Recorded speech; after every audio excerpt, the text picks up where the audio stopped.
प्यारे दोस्तों, साथियों, इंजीनियर विष्णु अग्रवाल का नमस्कार। आप सबका इस वीडियो चैनल पे स्वागत है। आज मैं बात कर रहा हूँ, अभी बिहार में स्टेट के इलेक्शंस में बहुत बम्पर वोटिंग हुई है, हिस्टोरिकल, इससे ज़्यादा कभी नहीं हुई। 1952 से ये चल रहे हैं इलेक्शन, तो तक 73 साल हो गए, 73 ईयर्स, और 8 to 10% का जंप हुआ आप। तो जब इतना बड़ा चेंज होता है वोटिंग में, तो हमेशा इसका मतलब ये है कि गवर्नमेंट जो है चेंज होगी, क्योंकि 2-3% तक जो होता है तो वो जो सेम जो गवर्नमेंट चल रही है वही चलती रहती है। मगर जो 8-10% का जो जंप होता है, हायर वोटिंग होती है, इसके अंदर से कि वोटर जो है गवर्नमेंट की पॉलिसी से, उसकी गवर्नेंस के सिस्टम से उसकी तसल्ली नहीं है। मैं ये तो इस मगर ये ऐसे यही काफ़ी नहीं है। इसको समझने के लिए हमें हिस्टोरिकल पर्सपेक्टिव में जाना पड़ेगा, पिछले 75 ईयर्स का। जब 1950 में जनवरी 1950 प्रेसिडेंशियल ऑर्डर इशू हुआ, 1 जनवरी 1950 को। वो मैंने पढ़ा था, हर स्टेट वाइज था, उसमें कौन कौन कास्ट जो शेड्यूल कास्ट में आएंगी उसमें लिस्ट दी हुई थी कास्टों की, जातियों की। तो दिल्ली में जैसा था, मैंने देखा था वो सब 1952 1972-73 में, उसमें 51 कास्ट थी, दिल्ली ऐसी छोटी सी जगह में। उस टाइम से दिल्ली की आबादी जो थी 23 लाख थी, अब तो 2 करोड़ से ज़्यादा है। 23 लाख 51 कास्ट जातियाँ। तो ये आरक्षण जो है, इसने बहुत बड़ा चेंज किया समाज में। अब वो शेड्यूल कास्ट शेड्यूल ट्राइब के लिए था, 15% शेड्यूल कास्ट और 7.5% शेड्यूल ट्राइब, 22.5% था टोटल। तो इसका मतलब ये है कि 1951 से आज 2025, 3 जनरेशन, 3 पीढ़ियाँ बदल गई। आदमी आस्ता आस्ता ग्रेजुअली होता है सुधार। इस 75 ईयर्स में, 75 साल में 3 जनरेशन बदल गई। जिनको एश्योर्ड इनकम थी, सरकार में तो महीने में इतनी तनख्वाह मिलती है, जिस पोस्ट पर होता है उसके मुताबिक। तो एक एश्योर्ड इनकम जो होता है वो बहुत बड़ी चीज़ होती है। जैसे खेती में एश्योर्ड इरिगेशन, तो फिर वहाँ कभी सूखा नहीं पड़ता, अकाल नहीं पड़ता। अब इसमें क्या हुआ कि 75 साल में एक नई मिडिल क्लास और अपर मिडिल क्लास, मध्य वर्ग, उच्च मध्य वर्ग पैदा हो गया। अब जो ट्रेडिशनल इनके नेता होते थे पॉलिटिकल, शेड्यूल कास्ट हो गए। जैसे मायावती थी, यूपी में बड़ी नेता थी, उनका जमाना बीत गया, लद गया, जमाना बदल गया। अब उनको ऐसे पुराने ढोंगी नेताओं की जरूरत नहीं है। ये सब पढ़े लिखे आदमी हैं, इनका एश्योर्ड इनकम, इनको पेंशन मिल रही है, कम से कम 2 पीढ़ियां जनरेशन की पेंशन ले रही हैं। और इसमें अभी तो हालांकि इन्होंने 10% रिजर्वेशन का, इकोनॉमिक बैकवर्ड का भी क्या है, उसकी कोई भी जाति हो, ये 15%, 7.5% प्लस 10% और हो गया, 32.5% हो गया। अब उसके साथ साथ 1992 में जब वीपी सिंह प्राइम मिनिस्टर थे, तो मंडल कमीशन की बेस पे उन्होंने 27% रिजर्वेशन अदर बैकवर्ड कम्युनिटीज के लिए कर दिया। तो ये 1992 से चालू हुआ, 92 से ही हुआ था, तो 8 और 25,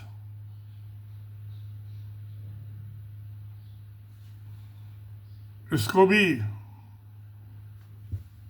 32-33 साल हो गए।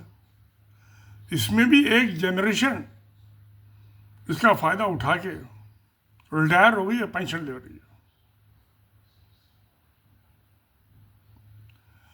तो इससे बड़ा एक सामाजिक बदलाव हुआ, और उसका नमूना मैंने कल एक वीडियो ब्रॉडकास्ट किया था, लोड किया था, कि पीलीभीत में यूपी के एक शेड्यूल कास्ट महिला एडिशनल डिस्ट्रिक्ट मजिस्ट्रेट के खिलाफ एक ब्राह्मण ने गौड़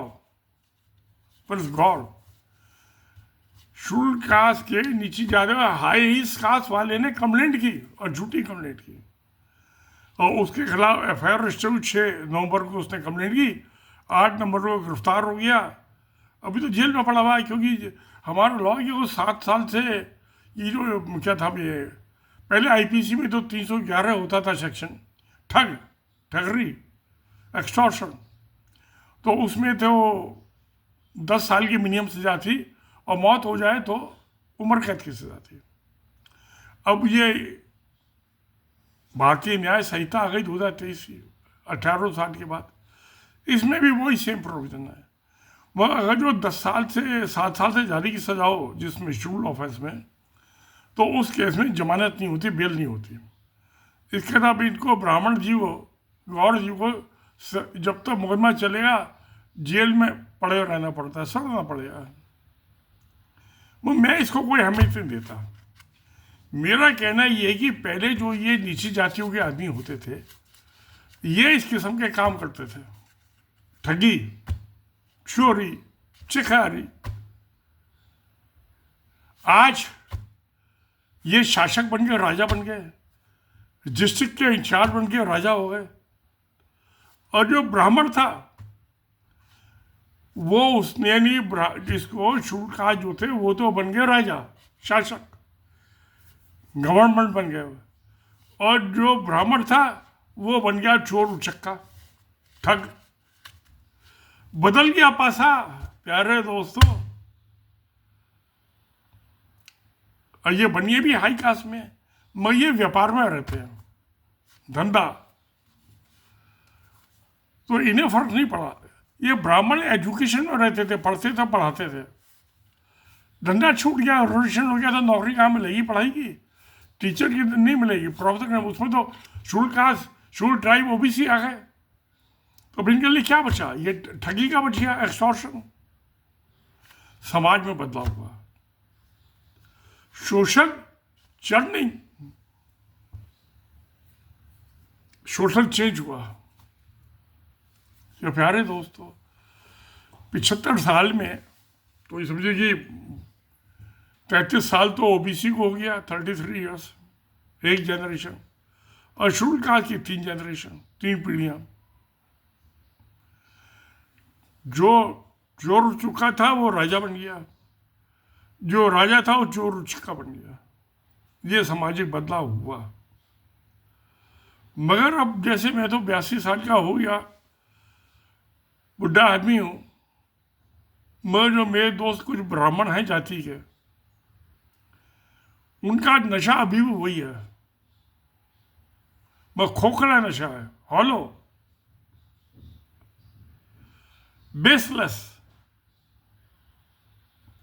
ना तो वो एजुकेशन की तरफ ध्यान दे रहे हैं कि शिक्षा हासिल करें, ना ज्ञान की प्राप्ति करें और ज्ञान बांटें, नहीं कर रहे।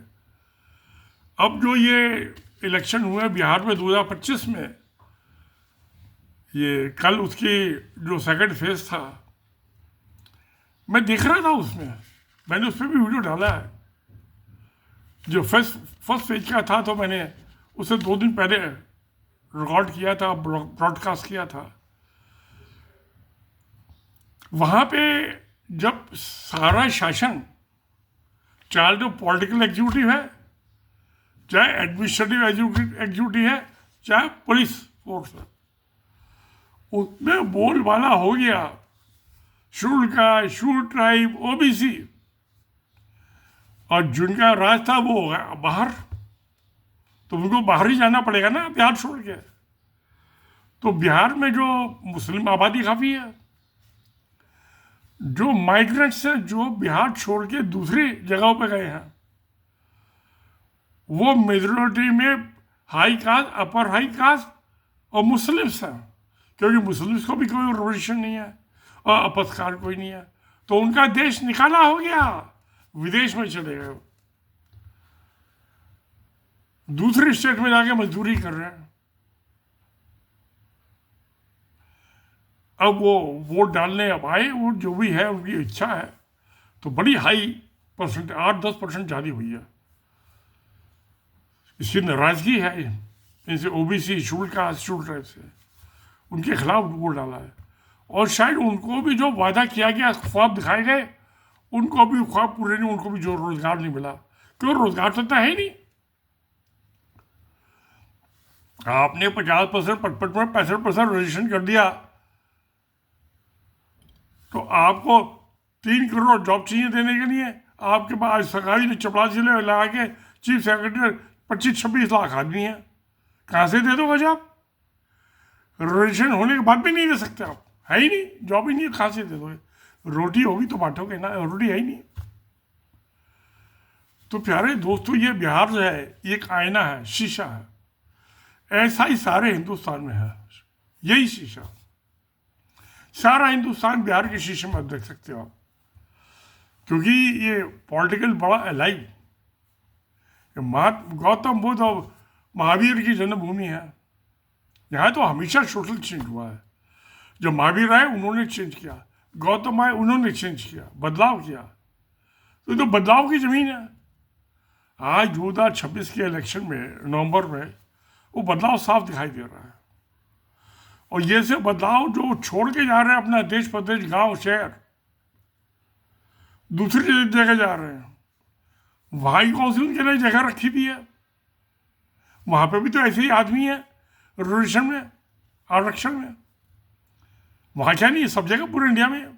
तो कहाँ जाए यार? तो जाए तो कहाँ जाए, कहाँ जाके मरे और कहाँ जाके जिए? मरने के बाद तो कोई चिंता ही नहीं है, जो होना होगा हो जाएगा, जीते जी क्या कर रहे हो? कैसे अपने बीवी बच्चों को पाले? तो भाई ये चोरी चकारी करनी पड़ेगी कि ब्राह्मण जो है शेड्यूल कास्ट एडीएम को फरौती मांग रहा है उससे पैसा। ये यानी कि जो क्रिमिनल थे वो तो बन गए साधु, शासक, और जो शासक के साधु थे वो बन गए क्रिमिनल। शायद एक दिन वो आए कि वो नोटिफाइड होते थे ना क्रिमिनल ट्राइब्स, ये अपर कास्ट के जो आदमी हैं, ये ब्राह्मण खास तौर से, ये भी नोटिफाइड क्रिमिनल ट्राइब इनको डिक्लेयर कर दिया जाए। अंग्रेजों के ज़माने में था, नेहरू ने ख़त्म कर दिया जब पहली गवर्नमेंट बनी थी 1950 में, 52 में इलेक्शंस हुए थे। तो जो नोटिफाइड क्रिमिनल ट्राइब्स थे वो ख़त्म कर दिए।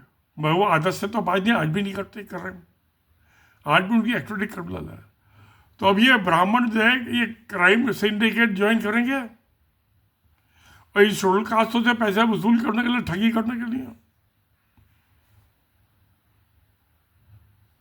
पहले ब्राह्मण जो है रिपोर्ट लिखवाते थे पुलिस में, आज पुलिस में भी रजिस्ट्रेशन है, भाई भाई, चोर चोर मौसेरे भाई, चाहे तो मजिस्ट्रेट है, डिस्ट्रिक्ट का इंचार्ज, अब वो फाइनेंस और रेवेन्यू की इंचार्ज, और उसने पढ़ी अकल का तो इस्तेमाल नहीं किया कि ये जो पेनल्टी लगा दिया अब लैंड एंक्रोच करो, वो तहसीलदार जो होता है उसके रिकमेंडेशन में एसडीएम लगाता है, एडीएम से उसका कोई लेना देना नहीं होता। तो एडीएम के खिलाफ कंप्लेंट कर दी, औरत और शेड्यूल कास्ट, और ये ब्राह्मण। फिर लखनऊ से भी आए इनके अभी हिंदू परिषद के नेता, डिस्ट्रिक्ट में उन्हें डिस्ट्रिक्ट जो आपको शिकायतें लिख के दे दो। अफसर तो यही करते ना, मेरी 3 पीढ़ियों सरकारी नौकरी, मेरे पास कोई आता था, भाई जो कुछ कहना आप लिख के दे दो मुझे, मैं कार्रवाई करूँगा, जो होगी ठीक। तो ये दुनिया है, ये बदलता है अदलता है, तो ये सोशल चेंज हुआ, इसमें आपको नहीं मंजूर तो जैसे मुसलमान छोड़ के जा रहे हैं, ब्राह्मणों को भी छोड़ के जाना पड़ेगा, जो अपर क्लास वाले हो जाए। अब ये जो लोअर क्लास थी, आज वो मिडिल क्लास और अपर मिडिल क्लास बन गई है, और जो middle class upper middle class थी वो लोअर क्लास बन गई है। तो प्यारे दोस्तों, आपका क्या ख्याल है, ये सामाजिक बदलाव ठीक है या गलत है? मैं तो गलत कह ही नहीं सकता, मेरी सुनता कौन है? मैं कोई नहीं कहना मानता, बूढ़ा आदमी पागल हो गया है। तो चलिए फिर पढ़ा जाए दोस्तों, सत्य में जयते। नमस्कार, धन्यवाद।